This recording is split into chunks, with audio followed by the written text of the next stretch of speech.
Welcome to Two Giant Goofballs, a New York Giants podcast. Are you a goofball that loves Giants football? If so, sit back and relax as we talk about the team that both excites and frustrates us so much.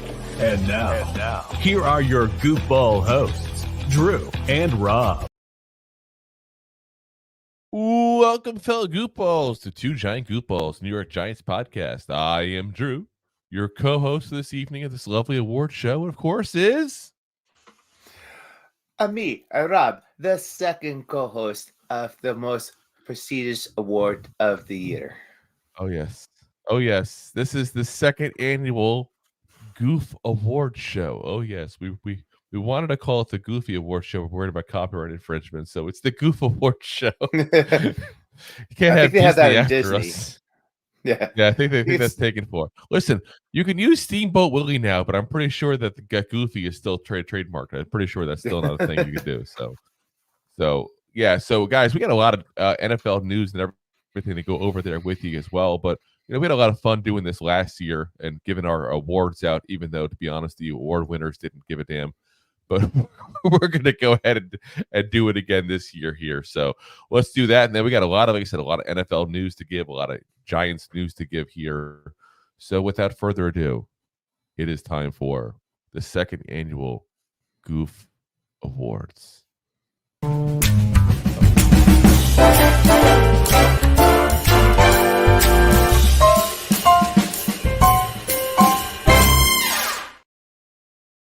Oh yes, I want to get like a top hat and a cane out and start like dancing as that's going on. I work hard tonight and everything. I know. I noticed that. I thought about getting dressed up for it, but it's a Goof Award. It's okay. So first up, we have the category of Best Starting QB. Which is weird. You wouldn't think talking about one team, you'd be able to do that. But let's be honest, guys. We had 3 starting quarterbacks this year. 3. As the QB turns. Yes. So we had the option here of doing that as a category. We went with it. The nominees for best starting quarterback of the year are Daniel Jones, Tyrod Taylor, Tommy DeVito. Ooh. And the winner is Rob. Take it away. And it comes out to Tyrod Taylor. Oh yes. Tell him what he's won. You won the Goofy Award. Contract with the team.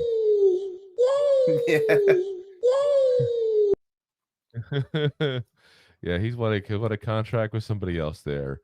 And for all the other guys who didn't win today, we'll see you next year. You get the horn. Yeah.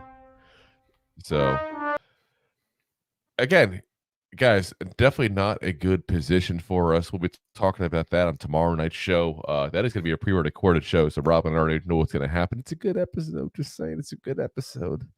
But Tyrod Taylor, for a guy that we weren't so sure about as a backup after what he did last year. This year was not a bad backup at all. Let's be honest. He saved our butts on a few occasions here. Looked pretty calm and comfortable behind that pocket as best you can with that porous offensive line. And did a pretty damn good job. So, again, as a backup, I don't want him as a starter next year. But congrats anyway, Tyrod Taylor. We appreciate your services to the team over the last couple of years there. All right. Next up, the coveted Rookie of the Year, Goof. Oh, yes. And the nominees are Deonte Banks. There you go. John Michael Schitz. Jalin Hyatt. Eric Gray. Go for it, Rob. Who's the winner? This envelope comes out, looking into it. Oh, here we go. It's definitely not a tablet. It's definitely not a tablet. And the winner is Bobby Okereke. Oh, he's not a rookie. Stop. Don't Steve Harvey Just this. Come on.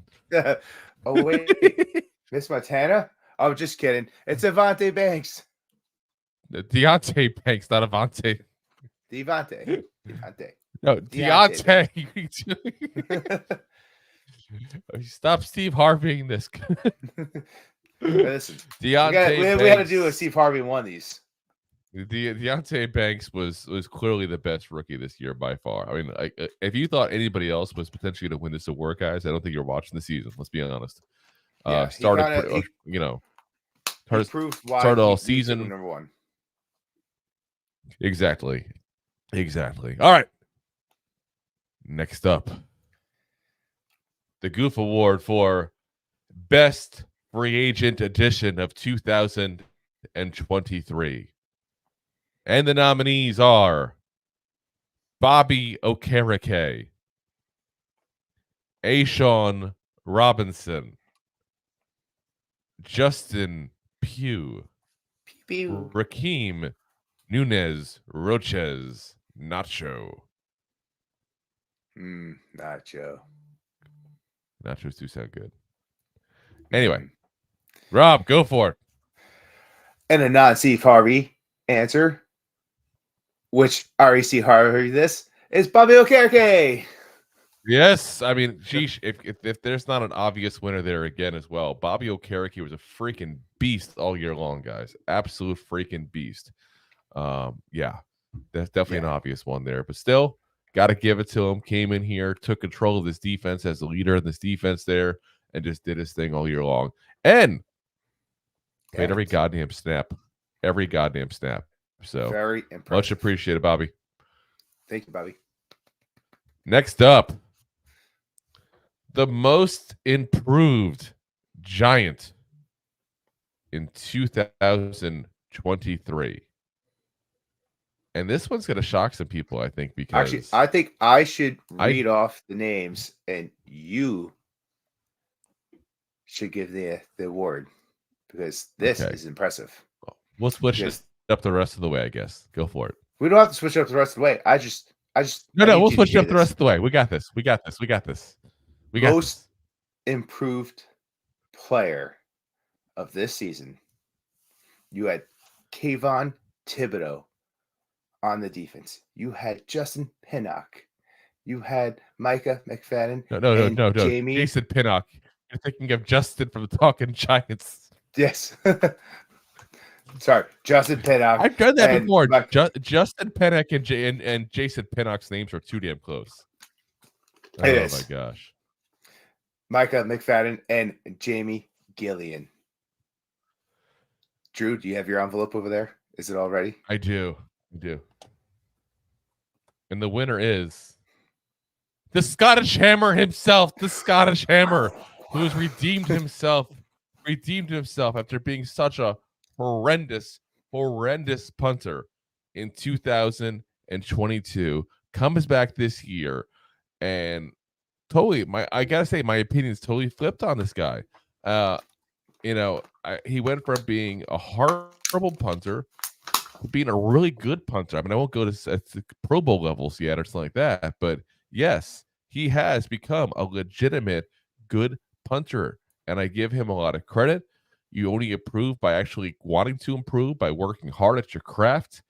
Keep in mind, this is a guy that comes from rugby. He didn't grow up punting the ball. So he's obviously done a lot of work. He's done a lot of things to change things. So yeah, congrats to Jamie Gillan. Appreciate all the hard work there, because like I said, that doesn't come without he put a lot of work in the off season. Yeah, which is amazing for a punter.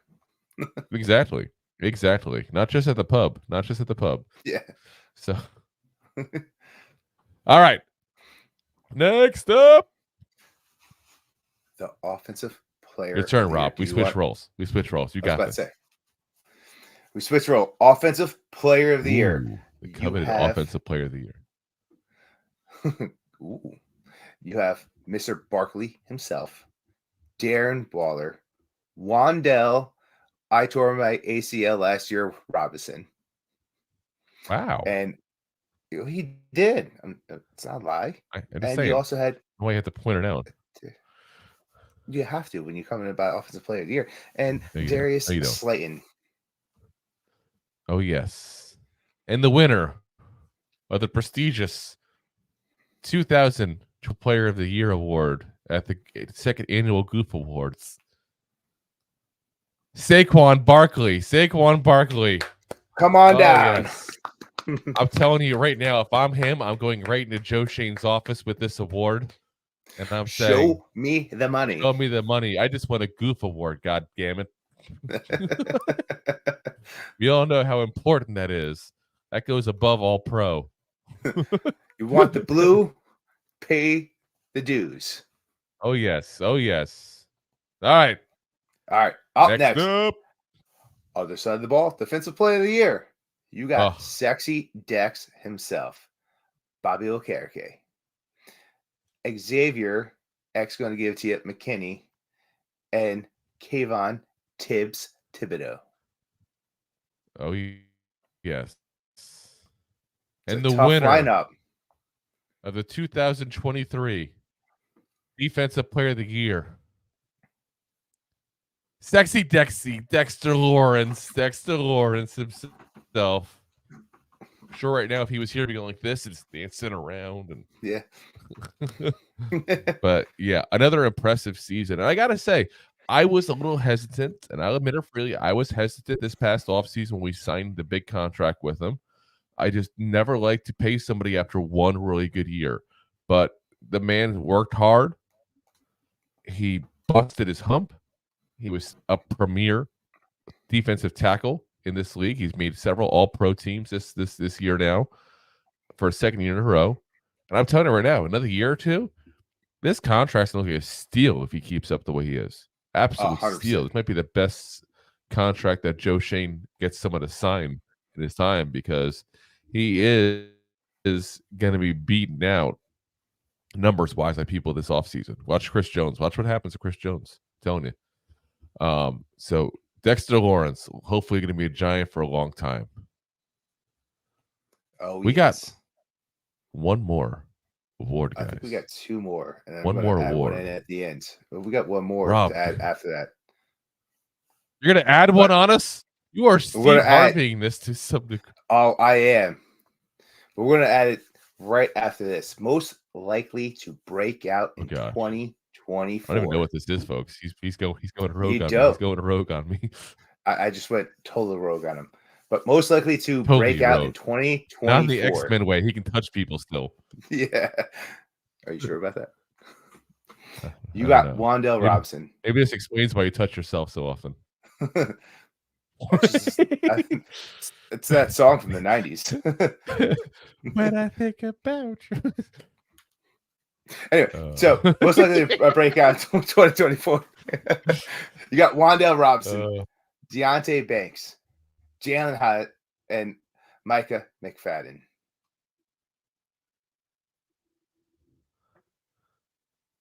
And the winner of the most likely to break out in 2024 Goof Award is Wan'Dale Robinson. Come on down. Woo! Don't hurt yourself on the way down to the podium. Yeah. Watch the knee, use a walker. Listen, this is the guy, and I've said it before in the show, and I'll say it again. If he stays healthy next year, he will be 100 catch guy. I really think he'll get that kind of season. I mean, it's you saw down the stretch, the more and more healthy he got, the more and more he was their guy for volume catches. He may not get crazy yards, but he's going to be the guy who's that security blanket for whoever quarterbacks his team next year, where if all of a sudden they're having issues, they're going to go ahead and get, a 5-yard catch out of him like it's nothing. So he'll be that guy that might get 100 catches and maybe get like 900 yards. Like, I'm not saying he's going to go crazy for 1,500 yards, but I'm telling you, he's going to have a really good year. He's going to push that 1,000-yard mark if he says so. We'll see. The big thing with that is the yak on him. That's the big thing with him is how much yards after the catch can he get. So, work hard, Wan'Dale. We're counting on you. Because otherwise, we look like Goose for giving you the Goof Award. Well, he started proving that this season that he could get some yak towards the end of the season, and he did the same thing before he got hurt. So, if you're going to follow what everything was going on, he will be our yacker, if you will. He'll be yakking up all over the place. Yakety yak. Don't talk back. Yakety yak. All right. All right. And the rogue. Now, Rob category. apparently has created his own category. What category have you created, Rob? Top goofball commenter. Commentator. Ooh. Ooh. Oh, I think this is going to be difficult. This is Yeah, we this is got gonna be Deb. difficult. We got Beeves. Oh. I know. We got John Anderson Jr. We got Connor. Drew. Oh. How can you give this award? I put you on the spot because you reversed it. Boom. Take it away. It's for the fans. I put my thing down, flip it, and reverse it. You listen. You can't put me on the spot like that's not fair. At that point, I'm going to tell you top what. commenter. I'm going to tell you what. I want to give the 4-way tie. I want to check it out and give the 4-way tie.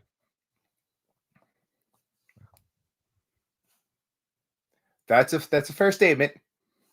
I'm going to do it. Listen, Connor, you are definitely the most in our section. Do you give us the best comments all the time? I feel like meh. But you also support us against Dakota. See, I feel like Deb is in here more often than Connor, but Connor puts more comments. That's what I was getting at there. And I feel like when B pops in, he puts in some really good comments as well. It gets us starting conversations we didn't necessarily plan on having, which are always fun. And then, of course, John's been with us since pretty much the very beginning of live streams at that point. So it's like, listen, I can't pick. I know that was. I'm going to chicken out. You put me in the spot there. I'm chickening out. I did.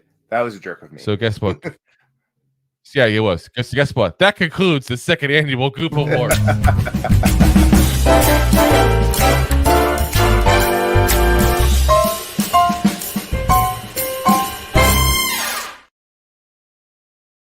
Putting on the Ritz. I find the weirdest freaking videos ever. Alrighty, guys. And the scary thing is we actually spend our time making these videos as well. So it's not like they just randomly pop up. Like, nope, we spend our time doing it there. That's what we do. So, alrighty, guys.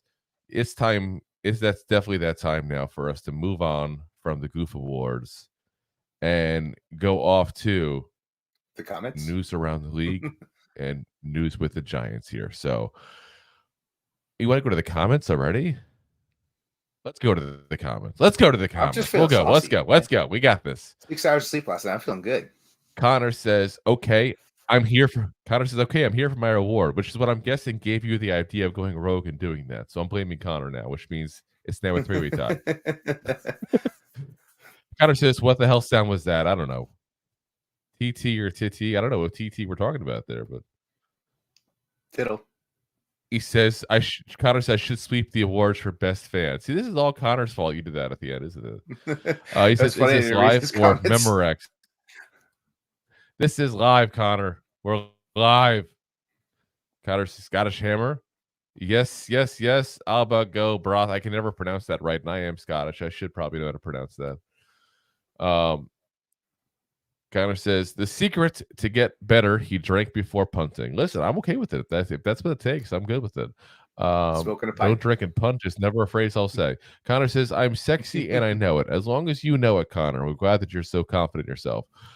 Beef says, Barkley, if I'm right, he was only like 15th in running back in the NFL. That's not worth a lot of money. So it depends on what metric you want to use. His yards per carry wasn't the best, but he was top 10 in yards while also missing, was it 3 or 4 games he missed this year? 3.5, so, I believe. Yeah, so 3 3/4. Yeah, yardage wise, he was elite. Especially if you go yards per game. I think he was like second most in the league, just to CMC. But his yards per carry was definitely down. So it depends on what you want to look at. And you got to look at the tape is what it all boils down to. And the tape to me tells me that he doesn't have the same burst he did. And you do, not get better with that over time. You tend to get worse. I think the next year or two, he'll probably still be pretty productive in this league. But I think within 2 years, he's going to go back to being, like what he was this, his third year in the league at that point, where he was kind of coming off that injury, wasn't quite himself. I think that's what you see in him in a couple of years as he loses more and more of that burst, more and more than what makes him special there. So I'd love to see him as a lifetime Giant, though, because let's be honest, if you even look right now, he's already one of the best running backs to ever wear the uniform. Already one of the top 10. You know, so it'd be nice to give him a shot to go ahead and stay with the team long enough to become maybe number 2 or 3. You know, he'd be a top 3 at that point there. He's not going to be Tiki, I don't think. I don't think he'll have that kind of career. It'd be very hard. But he'll be the potential to beat out, you know, guys like Otis Anderson and guys like that, and, you know, Rodney Hampton and guys like that. So, but we'll see what he does. It depends on if he wants to stay here, and depends on if we want him to stay here, how healthy he stays, and how long his career is. So Connor says, hold the railing, Wandale. He should. He really needs to. Deb says, I think your reward is next, Connor. Ooh, I wonder, what's his reward? Ooh. Connor says, I give it to John S. Anderson Jr. Very original gangster. Original gangster. So, all right, let's get into the Giants news here. So, Joe Schoen said on Tuesday at the Senior Bowl that he expected to have the DC, the defensive coordinator search, wrapped up by the end of the week. That's interesting to see. We have a couple of moves in that regard. The Bills promoted linebackers coach Bobby Babich to the defensive coordinator, so we can cross him off the list of possible candidates. The Titans hired Denard Wilson as their DC, so that also means we can cross him off our list as well. I can't speak for Rob, but I'll say Wilson was my top choice, so I'm kind of a little bummed about that one there. But I'm still okay. We still have other options, guys. We still have Jerome Henderson. Remember what we said all year long? If we lost Wink, we'd be fine with Jerome Henderson. So I'm not going to backtrack off that. Billy Belichick. And no, Belichick's not coming. That's just I know.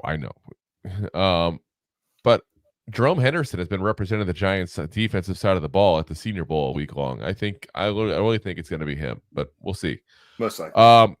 Mike Kafka is officially out of head coaching options and will be returning to the Giants as offensive coordinator. So at least we get to keep one of our offensive coordinators this offseason. It's one less spot we got to fill.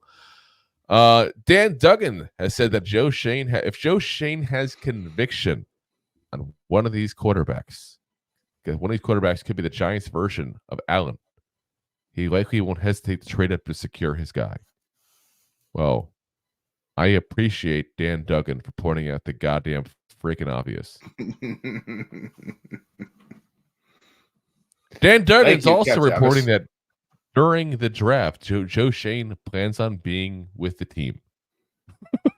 That's amazing. What else do you want to report on, Dan? Joe Schoen eats dinner like a normal man. Up. What's that? Breaking news. The Giants will be supplying water and Gatorade to players during the games next season. Breaking news. Like, what the hell, Dan? Thanks, Dan. Seriously. Joe Schoen said at the Senior Bowl that he has met with Saquon the Friday after the season, and he will speak with Barkley's agents at the Combine. Now, that news came out just a couple of days ago and seemed a little odd at the time. But what I do find interesting is news broke today that made it make a little more sense, because I'm like, why are they waiting till the Combine to have this discussion? Because why not just have it now? Why not just figure out where you're at? And the news broke today that Saquon Barkley is changing his agents, his representation. So he's officially dropped Jay-Z's Rock Nation and will go solely with CAA's Ed Perry, whom he added to his team last offseason. Remember, at the very end, he added Ed to the mix there, and that's what a lot of people think kind of got the ball rolling there for everything there. So we'll see. I mean, he's already been there, so I don't think it caused that much of a delay for whatever reason. But the Combine starts the last day of February, guys. So it means we're going in a whole another month. 29th? Yeah, 29th is the start of it. So we're going a whole another month before the Giants plan on talking to Saquon. Again, I like to connect dots. What that tells me is he's not a priority. because NFL free agency, yeah, that's already going, guys. At that point, so you're talking March 13th is technically the official start of the league when you can do that. But if you're only leaving 2 weeks at that point for the Giants and Saquon to figure out a contract, how long did we go last year? We didn't get anything going. To the last minute. You're waiting too far. So, yeah, I'm pretty confident that tells me the Giants aren't that. They're going to kind of give a number and have a line in the sand, and he's going to take it or he's not. And that's what it's going to be. So, we shall see. I could be wrong. Wouldn't be the first time. But that's the connecting of the dots are telling me there. It will be the last. Joe Shane also reiterated that he expected Daniel Jones to be the starter if healthy. Keep in mind, it's the same guy who expected Wink Martindale back as well. So again, I find it interesting that he says he expects him back after he uses the same exact terminology with Wink Martindale. Again, doesn't take a genius to connect dots sometimes. Joe Shane also said the Giants are evaluating each position, including QB, at the number 6 pick. He didn't shy away from potentially taking a quarterback in the first round. That could be filed under the oxygen, water, Gatorade topic we had earlier. Yeah, of course. Yeah. Of course he's going to look at all the options. Yeah. Bobby Skinner of Talking Giants said that he talked to Jackson Powers Johnson, who is the Oregon Ducks center, and said that the Giants had talked to him about potentially playing guard. Now, Powers Johnson, as it stands right now, will probably be early second round pick, if I had to guess. Potentially end of the first round. Potentially the best center in this draft overall.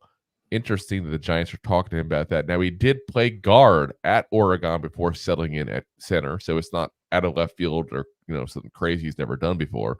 He even played defensive tackle in high school in the beginning of his college career as well. So he's been around the field a little bit there. So interesting. The Giants are definitely taking it serious, obviously, there. So I pretty much expect them to talk to pretty much every offensive line prospect there is. But the fact they're talking to one, and now you hear this, tells me one of those second round picks is probably going to be a guy they look to put a guard. Which again, we've been saying that all along. As long as there's a guy available worth taking. And you also have to note that, we drafted last year, second round, what? JMS, right? Yeah. We got a guy that lines up under center. Now they're talking to another guy that could line up under center to play guard, which is something that they have had a problem with, is someone that lines up under center all year round. We're coming to the last draft, we didn't have a center. I don't think you do that, though. I think if you're going to switch his position to guard, I think you keep him there. You're right. I'm just saying.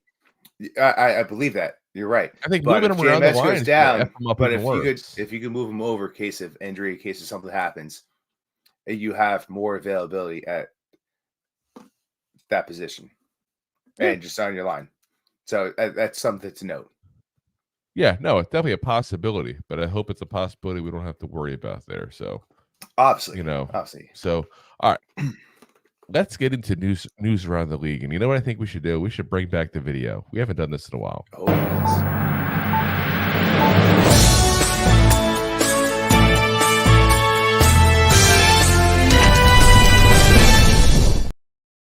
Oh, yes, the news around the league, guys. Commanders today officially hired former Cowboys defensive coordinator Dan Quinn as their new head coach. Anybody else loving this move?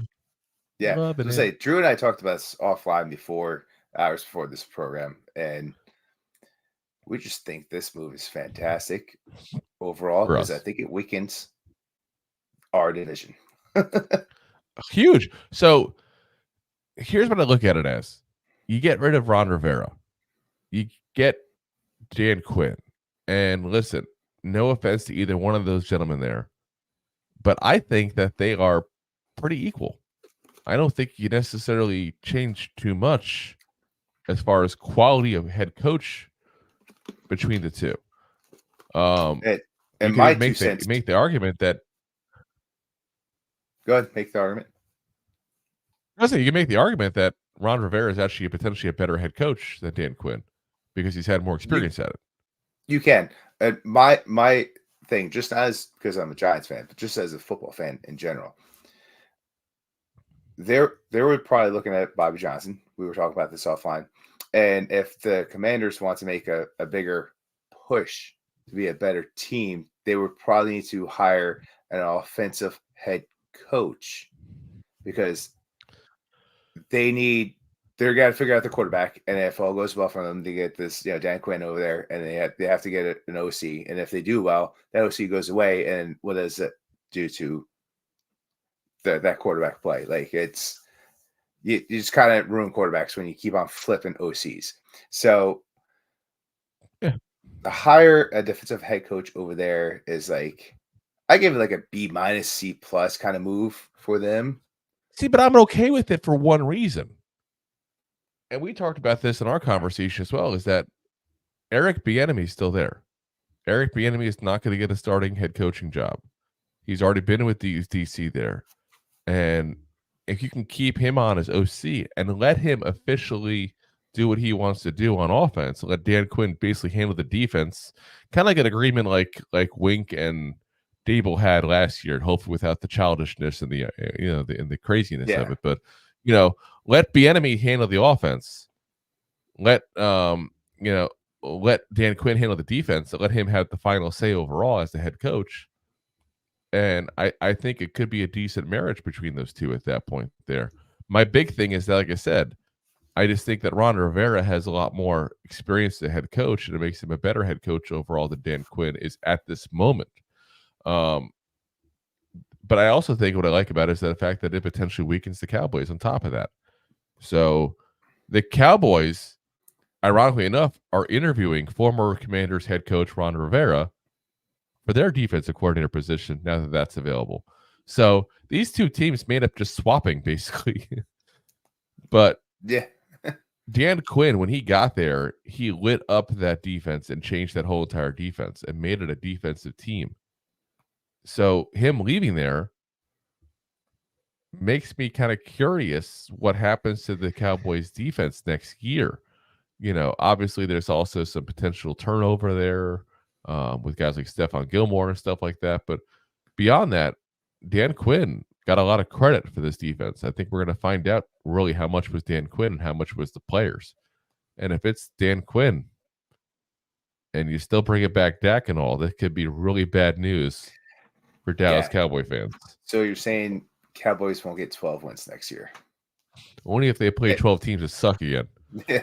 And it's funny because like this move really, you have to think about it. Like I think it's a good move for Dan Quinn to move out of there this year, just because McCarthy is probably going to be in the hot seat by the end of this year, and for Dan Quinn to jump ship to go to get a head coaching job to make more money is probably the best move now the next year, because he may be getting fired in the year from now if he stays. I think in that scenario, I think Dan Quinn would actually get the job. But the big thing for me is the fact that he goes to a team now that has new ownership. If this had been 2-3 years ago and Dan Snyder was still there, then I would say this is a horrible move for him. But now he goes with new ownership.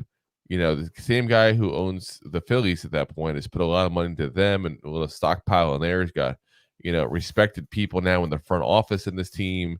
He's got Magic Johnson there as part of the ownership, who obviously has done great things with the Dodgers. This is now a legitimate franchise, potentially. It's all on paper illegitimate, though.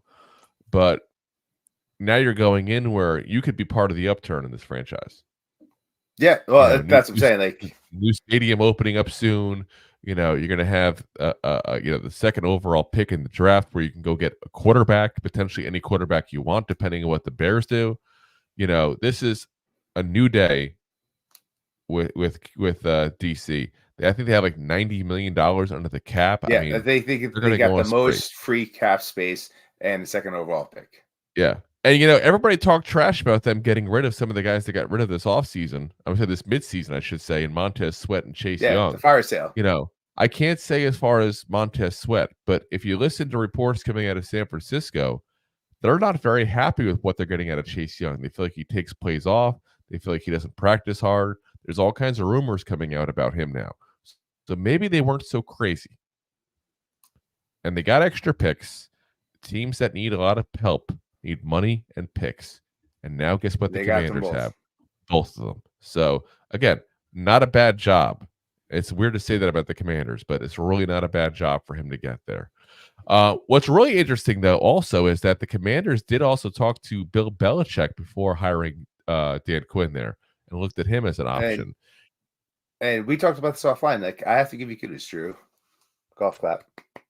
You kind of call this trend a little early that the NFL are hiring young coaches to develop young players.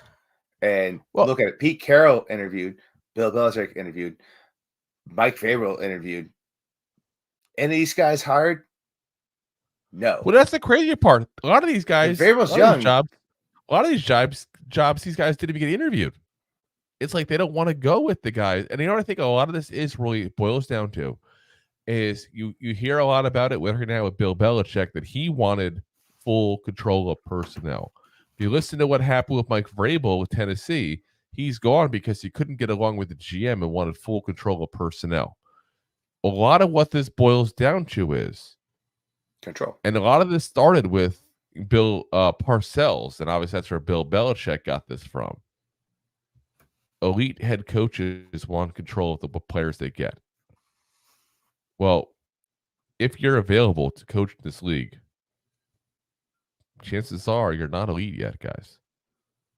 Somebody let you go. Elite coaches don't come up very often. And Bill Belichick is out of New England for a reason.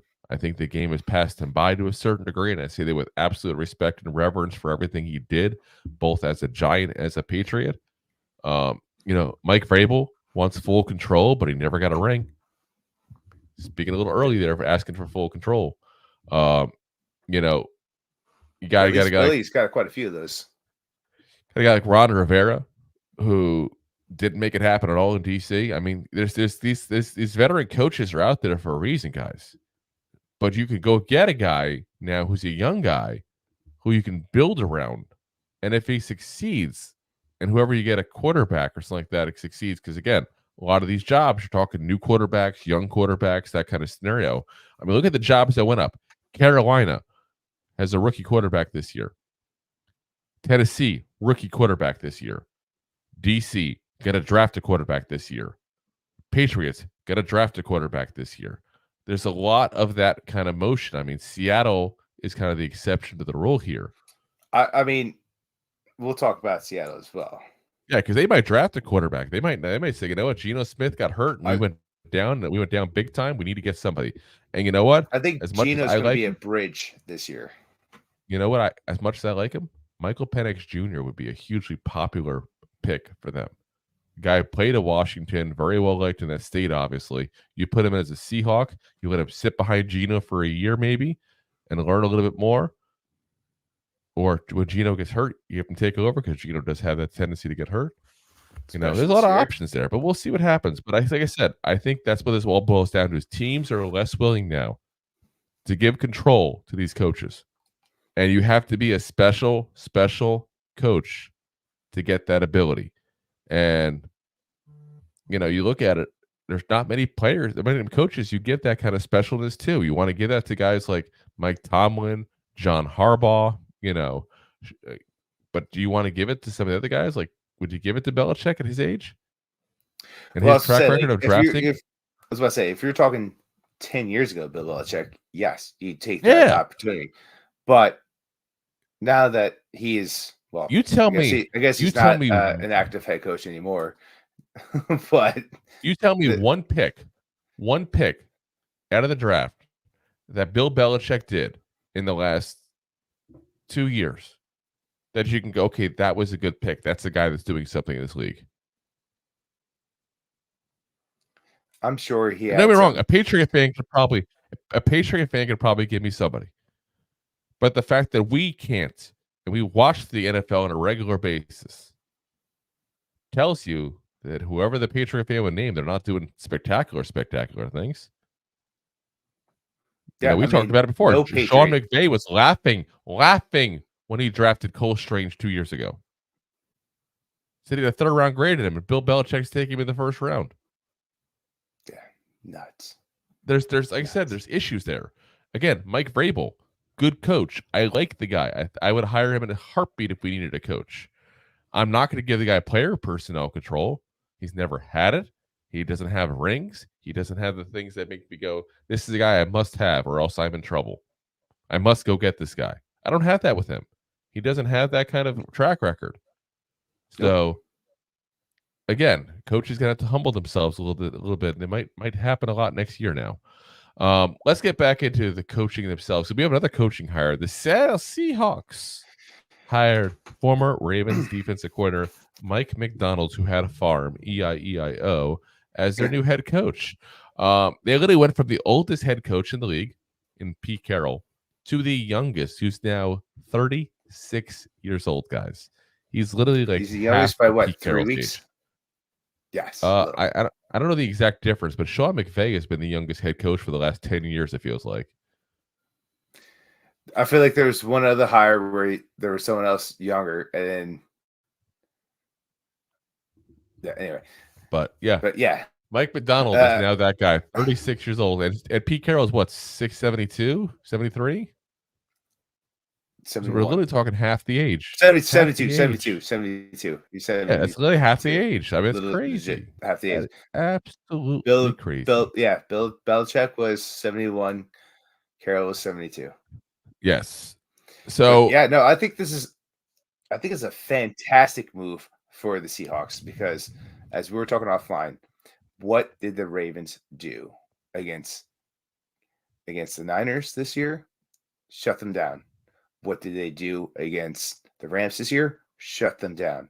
What did they do against the Cardinals this year? Shut them down. You may not be able to have a high power. Well, yeah, that too. But I'm just saying, Chiefs, the game they lost, it was still 17 points. I'm talking about right there in that division. You're gonna have to play those teams twice a year. He played them last year, once a year, and shut them down.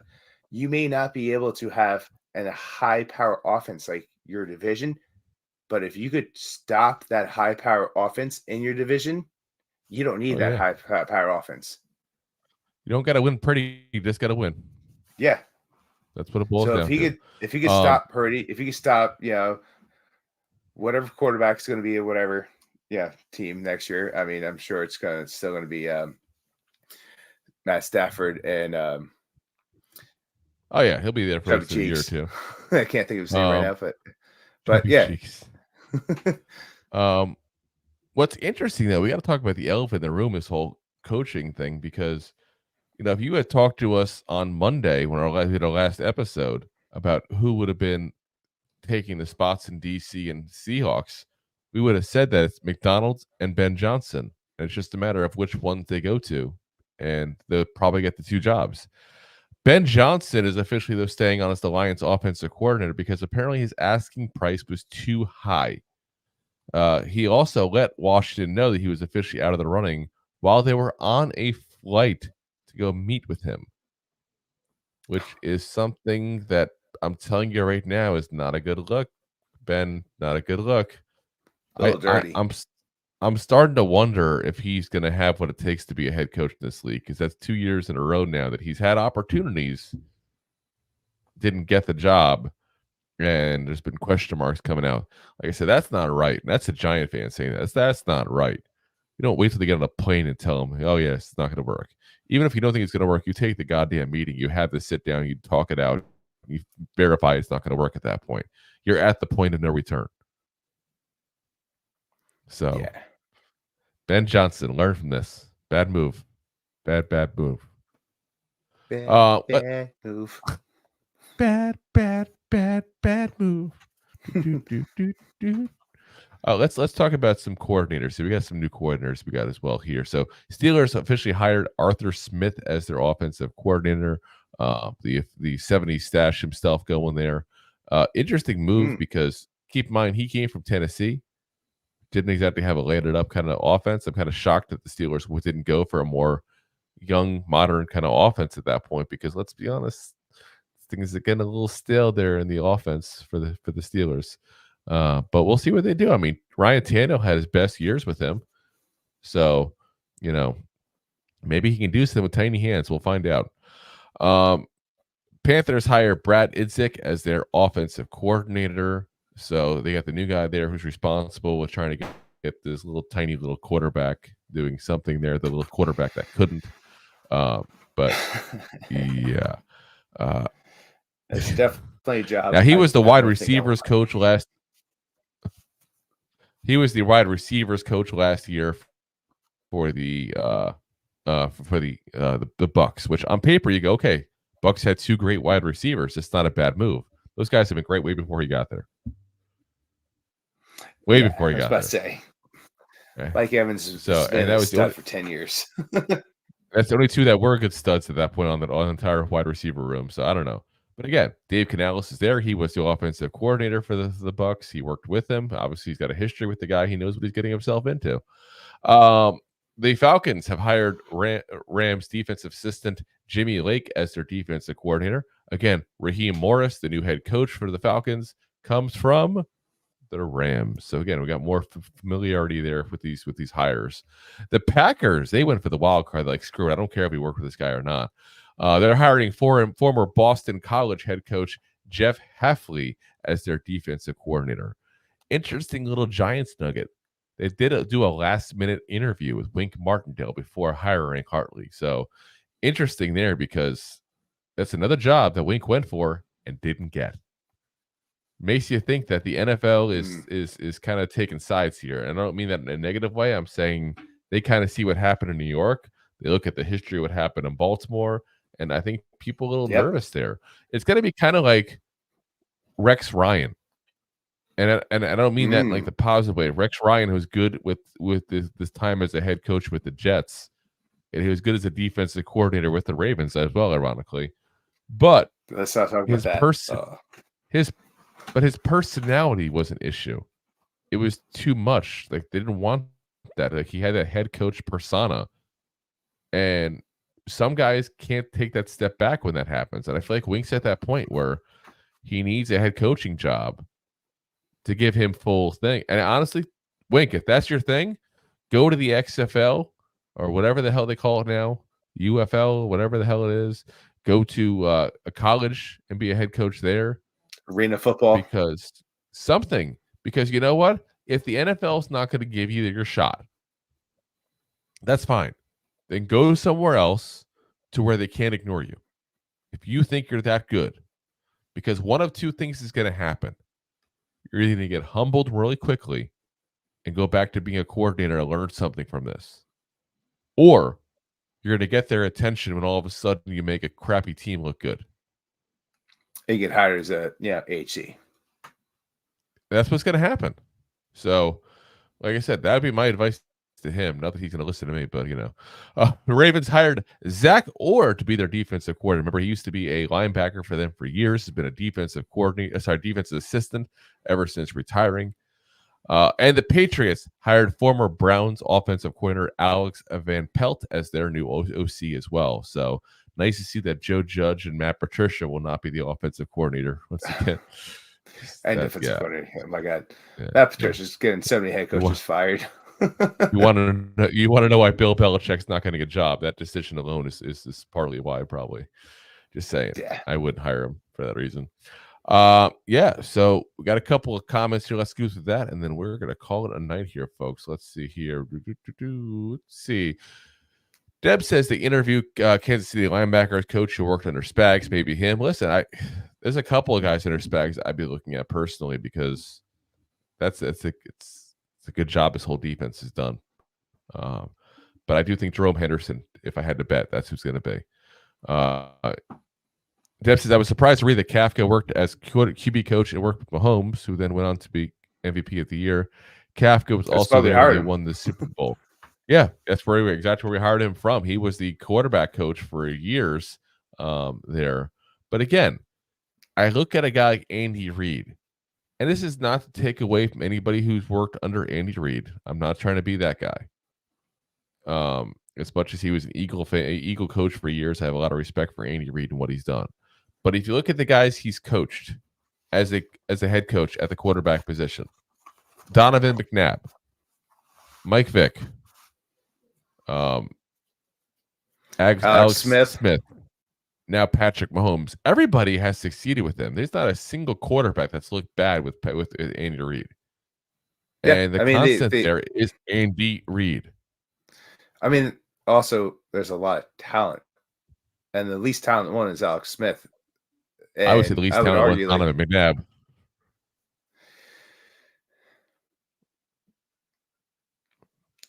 Not be mean about it. Try to give my honest assessment. I would take Alex Smith over Donovan McNabb.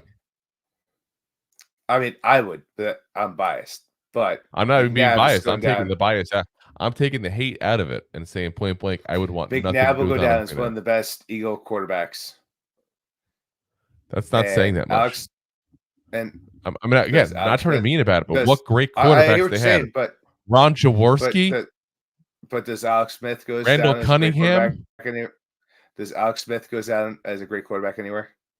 No, but he also never played at one place long enough like Donovan McNabb did. I think if you put his career side by side, it's probably not that crazy of a comparison here. Just saying. So that's fine. We can disagree. Yeah, that's fine. We're disagreeing by a little bit of mouths. That's fine. But again, everybody that's went with him has succeeded. So I got to give it to him. I think it's him. It's just a matter of how much did Kafka pick up. And also, we're going to find out. And also, like, Patrick Mahomes is a generation quarterback. Like, he's one of the best. Yep. Of modern football. So it is easy to look like a great quarterback coach when you got a talent like that. Yes, but yes and no. Again, I think it's easy to be a quarterback coach when your head coach. Did you see Andy Reid? Yeah, you're right. I'm not disputing that part too. But I'm saying you got Andy Reid. Keep in mind. Go back. Andy Reid's the guy who made Brett Favre what he is. If you want to go back that far. Yeah, I'm just saying. Like you're not wrong, but I'm saying you got Andy Reid as your head coach, and you got Patrick Mahomes as your quarterback. That middleman is just going to look good no matter what you do, like no matter who it is. Well, that's Eric, and that's what the whole thing with Eric Bieniemy was the issue there, you know. So we'll see. Like I said, I'm still not sold on Kafka. I'm okay with him coming back, but we'll have to see. We'll have to see what happens there. Let's see. Connor says, "Let's hire a fan as defensive coordinator." LOL. And Connor, you can't take the job. I've heard some of your ideas.